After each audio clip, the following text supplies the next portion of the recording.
What's going on, guys? Bengal again here, and today I'm going to be reacting to your NFL draft opinions and hot takes, and hopefully buying or selling them based on how reasonable they are. This is inspired by Giraffe Neck Mark. If you want videos like this, the Giraffe Neck Mark channel is the place to go for MLB baseball content. I am doing baseball stuff on my second channel, and the channel's listed in the description, Bengal Plays, but that's not what style of video this is. This is NFL talk, NFL draft. It's just 20 days away, and you guys have some interesting hot takes. So earlier, I tweeted out this. Give me your NFL draft opinions and hot takes, and I'll react to them for today's video. Some of you quote tweeted, you're getting ignored. Sucks to suck. First up is PGS Ness says David Bell is a top 3 receiver in this draft class. I'm going to sell this. I think it's a really talented class, and I think there's too many receivers at the top that are really, really good for a guy like David Bell to really be a top 3 guy. Do I think David Bell can be a contributor in an offense? Yeah, I think he's a chain mover. He's a possession style receiver, but he's not really going to stretch a defense. And some of his strengths at the college level, I think are going to be a little bit harder to show in the NFL. And for someone that really isn't too great at creating separation, doesn't really have elite size, it's going to be tough for a receiver like him to be a top 3 receiver in the draft. But I do think he's decent, and he might be a good mid to late round steal. Next up, we have Sean says, no quarterbacks will be taken within the first 12 picks. I have to sell this one as well. I just really don't believe that this will happen. I think there's a world where it does. It's a weaker quarterback class, but at the end of the day, teams will always need quarterbacks, always trying to improve at the most important position, and always there will be teams that are desperate enough to take a shot on a guy who isn't ready, who they think they can develop, or a QB that maybe doesn't have the highest potential, highest ceiling, but can be a contributor right away for them, and they think that's going to elevate them over their current quarterback in the situation of the Panthers, who could probably upgrade over Sam Darnold with whatever quarterback they decide to take. So I think teams will always be desperate enough to take that shot, and I think given all the QB needy teams inside the top 12, and especially with the potential of a team trading up, I think there's a real good chance that a quarterback goes top 12. So I'm going to sell this one. Now, this one is a prime example for Michael of a tweet that I can kind of get behind, and I want to buy it because I see the viability, the potential of this being true. It says Matt Corral is the best quarterback of the draft class, but everyone underrates him. And I think there is a world where Matt Corral does end up being the best quarterback in this class. He has the athleticism, he has the arm talent, just doesn't really have that consistency, and played in an offense where he really didn't get to develop in a pro-style system under Lane Kiffin. It was a lot of RPOs, a lot of just quick reads, and that was it. So we really don't know what Matt Corral is yet. There are some injury concerns as well going forward with his style of play as well. So could Matt Corral end up being the best quarterback? Yeah, I think that's a real possibility. Right now, we just don't know, but I'm going to buy the plausibility of this. Looks like Matthew's reading my DM, says Trent McDuffie CB1 and could be as good as Jair Alexander at corner and as good as Tyrann Mathieu at safety. Well, I think it's a little bit of a stretch to compare Trent McDuffie, who's a cornerback prospect, to arguably the best corner and safety in the league. However, I do think Trent McDuffie is really, really good. I think there's a real true argument for him as CB1, and I think he's a guy that can move around. I think he's a really good safety. Matthew's got to be reading my replies and stuff, because I feel like we said some things similar on Twitter about Trent McDuffie. And yeah, follow me on Twitter, by the way, at Bengal YouTube, so you can be involved in videos in the future. I think Matthew's making a lot of really good points here. Is it a little bit exaggerated? Probably, but Trent McDuffie can really do it all. Just a really good football player. And I say football player because I don't think he's just like a boundary corner. I think he can play slot. I think he could play free safety. He's just a guy who can really do it all. He's an impact player as a blitzer, willing tackler, but also pretty locked down in coverage at times as well, especially for a guy who plays as much press as he does. Trent McDuffie, love him as a player. Is he my CB1? It's real close. I think you can make a real argument for Sauce Gardner and a healthy Derek Stingley that actually wants to try hard and put forward effort on the field. However, real argument for CB1. I will again buy the plausibility of this. Next up, we have Austin says Charles Cross is the best tackle in this draft class.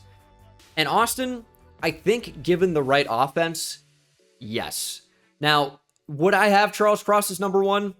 It really depends what you're looking for, because he's not a super powerful tackle like some of the guys we're looking at who are so big and so strong, like Evan Neal or Ike Mekwonu or even Tyler Smith from Tulsa. Like, these guys are big, powerful maulers. That's not really Charles Cross. He's technical. He's a really good pass protector. So if you're in a scheme that's really going to air the football out and you need a real solid pass protector that can move out in space a little bit, I think Charles Cross is your guy. And is he the best tackle purely? Maybe not, but best pass protecting tackle at this point, I think yes. It Spits says this week quarterback class will actually turn out pretty good.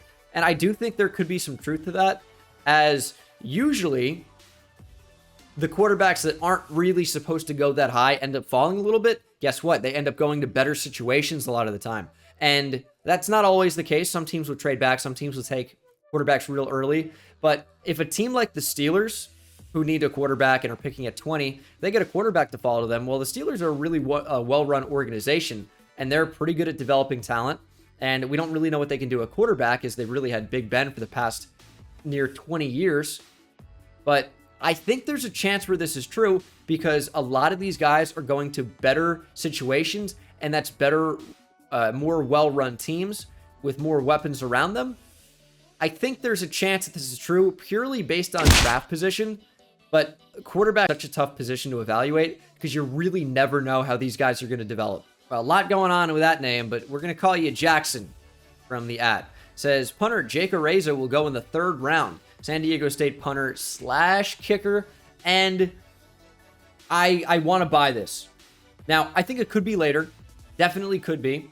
But if you view Jake Areza as one of the best specialists to come out in the past few years, which seems to be the case, and someone that not only is going to be a plus punter for you, but can be a kicker as well, I think there's added value there. If you're pulling out a 53-man roster and you can have a kicker and punter take up the same roster spot, I think teams will also buy into that, but then you're just banking on him not getting injured. But it's not really a position that you're going to see injury with very often.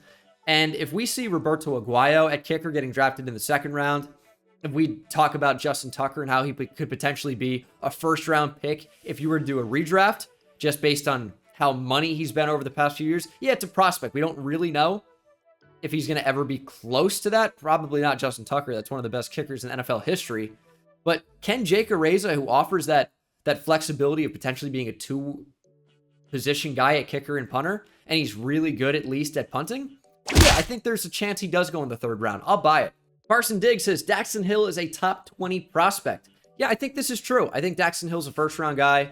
He's got great range over the top. He offers slot cornerback flexibility as well. Maybe he can play a little boundary if you need to in a select sub package. But yeah, I think the only real problem with Daxton Hill is lack of ideal size at safety, which can inhibit how great of a tackler he is at the point of contact, because he's not really going to be going through guys. He's kind of just wrapping them up. He's not really tackling through the way some of the bigger safeties like a Kyle Hamilton can in this draft class at times. But yeah, Daxton Hill, great range over the top, can play man coverage in the slot. I think that's pretty good value alone right there. And does that warrant a top 20 pick and being a top 20 prospect overall? I think it does. I'll buy it. So here's a fun one from Ty. It says Jelani Woods might be the best tight end in this class. And gut reaction is absolutely so. I don't think that's true. However, it depends who takes him. Because you know who Jelani Woods schematically could feel like? Is Jimmy Graham.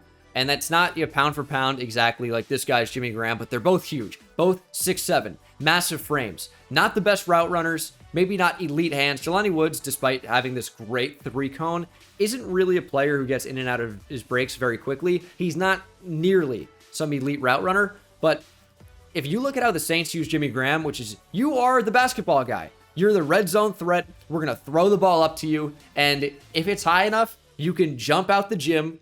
You can go up and high point the football. Nobody's able to compete there. And he's so big and so strong and so tall that I think Jelani Woods, given a role as just a red zone guy, could end up being really, really productive if he's used correctly. Is he your every down tight end?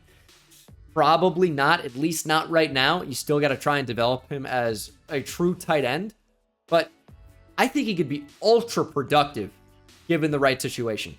Drew says, I would take Tariq Woolen over Derek Stingley. So we're going to say you would rate Tariq Woolen over Derek Stingley, or more of I would rather have Tariq Woolen in the 2nd or 3rd round over Derek Stingley in the 1st.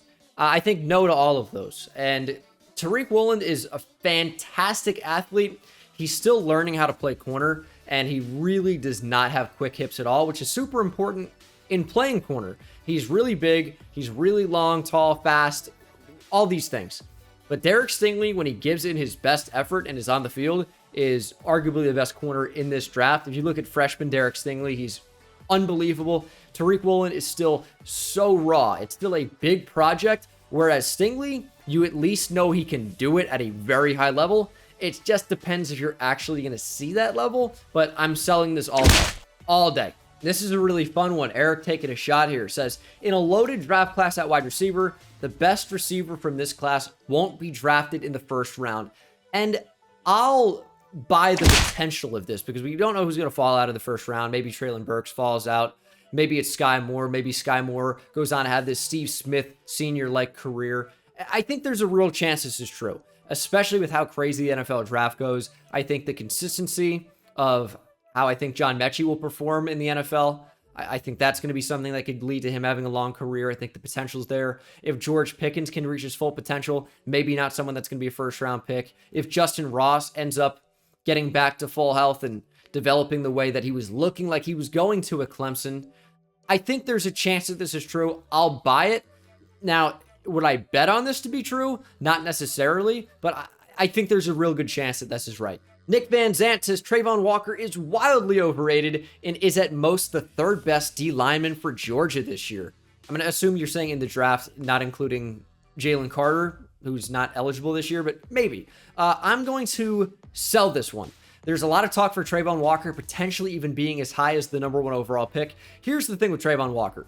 He is 1 in a million. He's an athletic freak. As much as like Tariq Woolen, who we just talked about, is an athletic freak at his size, Travon Walker is 6'5", just over 270 pounds, has the freakishly long arms, is super strong, is crazy agile, can move so well out in space, and is an elite run defender already.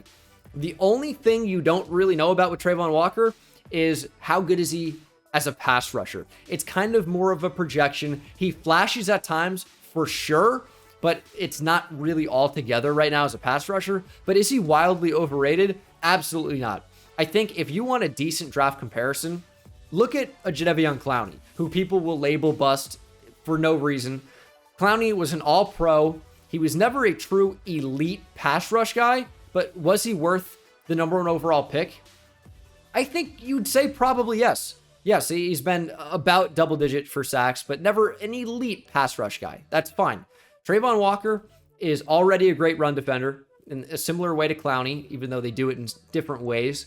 But Travon Walker is in that same realm of athleticism, maybe even more athletic than Clowney when you factor in the agility. So is a player like that overrated? The potential is all there, and you already know he's going to be really, really good in one aspect of the game. And if you include his ability to drop back, he's even good in that area as well. So you're talking about a guy that can play 4-3 defensive end, at times 3-4 defensive end, and outside linebacker. This guy can really just do it all. It's just you don't know if he's ever going to be that elite pass rush guy. But he's shown flashes that he could be. So is he overrated? I'm going to sell it. Gavin says Jermaine Johnson will be the best edge from this draft class. And already pretty good reaction there. And you know what? I'm not going to necessarily buy or sell this one, but I will buy the plausibility, as I said earlier with some of these, where Jermaine Johnson is really, really solid. There aren't so many question marks there. Kayvon Thibodeau, you're projecting based on his crazy athleticism, and kind of the same deal with Travon Walker. I don't know that Jermaine Johnson I don't know that Jermaine Johnson is as athletic as the two of those guys, but he's pretty much in that edge 3 conversation right now. He's a really, really good player, potentially the #1 overall pick in the draft. His short arms can kind of hold him back at times. And I know that's going to sound crazy to some of you, but it's going to be really important at the NFL to get that first contact, especially playing on the edge. So even though I think he's going to be a really solid player, he wins in other ways. Aiden Hutchinson could end up being a really solid guy, but Jermaine Johnson has the potential to be up in that elite range if he lives up to what we think he eventually can become. So is there a world where this is wrong? Absolutely. But is there a world where this could be true? I think that's absolutely true as well. There may be one or two more. Torque Tank says Jalen Petrie is severely underrated and may go before Hamilton on versatility alone. Part one, I do think he is really underrated. He's a guy that can play near the line of scrimmage. He can also play in the slot. His man coverage ability is really, really good at times. I don't think he's going to go before Kyle Hamilton. I do think Jalen Petrie is more versatile than Hamilton. I really think Hamilton is just kind of a box safety, and I think he will be good in that role. But I don't think Petrie's going to go above Hamilton. I think he's more of a round 2 player, but I think he's right in that round 1-2 conversation of, yeah, he could sneak in. Really, really good player. I think he's a top 40 player in the draft. Absolutely. And yeah, definitely underrated. He's a name we should be hearing way more of. Last one's from Landon Caldwell. It says Kenneth Walker will turn it to be, I don't know what the hell that means. But Kenneth Walker will turn it to be a top 5 player in the draft. I'll assume you're saying Kenneth Walker will turn into, yeah, that's got to be it. A top 5 player in the draft. And at least from perception, I think that's absolutely true. If Kenneth Walker is RB1 and he's right up there with Breece Hall, I would probably put Kenneth Walker a little bit higher. It's very close, though.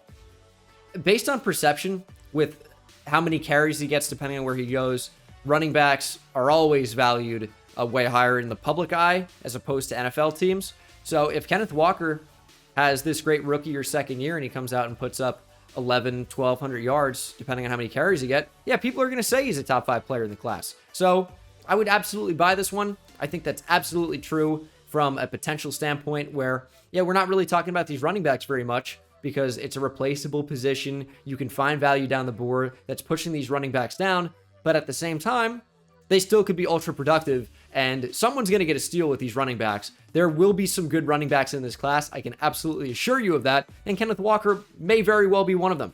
But that will do it for this NFL Draft Hot Takes video. I don't know what the title is. It probably clickbaited you in here, but maybe I didn't. We'll have to see.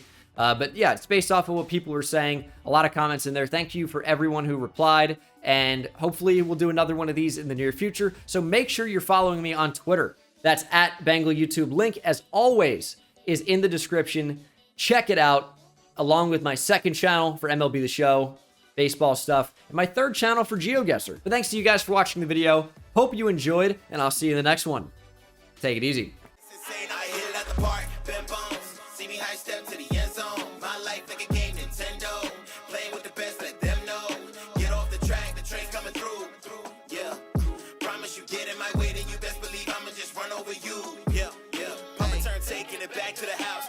Joke, I'm laughing so loud.